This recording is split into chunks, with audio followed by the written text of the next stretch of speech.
Most people imagine a toxic relationship is held together by fear or low self-esteem.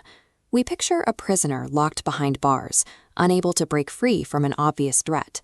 In reality, a prisoner stays put when they believe the door is about to open. Manipulators operating in the realm of dark psychology use hope as their primary weapon of restraint. These invisible traps are difficult to detect because they appear to be a way out. This strategy is called future faking. It is a premeditated psychological tactic used to extract compliance by manufacturing a false horizon. The manipulator targets the victim's time. Unlike money or possessions, years lost to a false promise cannot be recovered. They offer the dream of marriage, lucrative new business partnerships, or sudden improved behavior, detailed images of a better life, to secure resources and forgiveness in the present.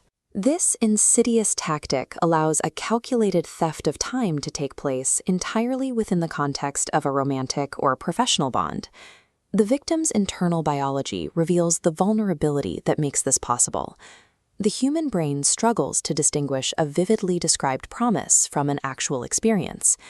When a manipulator paints a picture of a beautiful future, the victim's brain releases a massive wave of dopamine.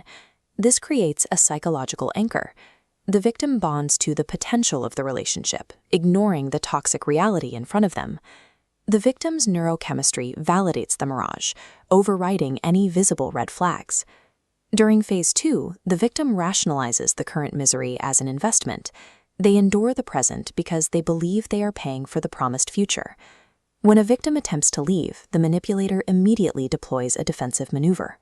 They reference imminent milestones, like buying a house, to create a sense of loss and stall the victim's exit. The language of progress is used to ensure actual stagnation. Years pass by while the promised future remains completely out of reach.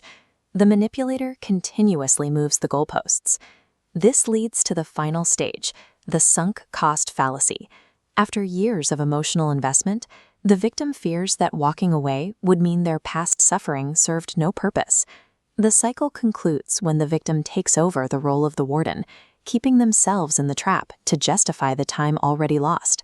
Eventually, the mirage fades, leaving the victim in an empty present. The manipulator successfully stole years of the victim's life by weaponizing their empathy. Breaking this heavy anchor requires a complete and radical acceptance of the current reality, regardless of how barren it feels. Time cannot be recovered. Surviving requires recognizing that hope without evidence functions as a hostage situation.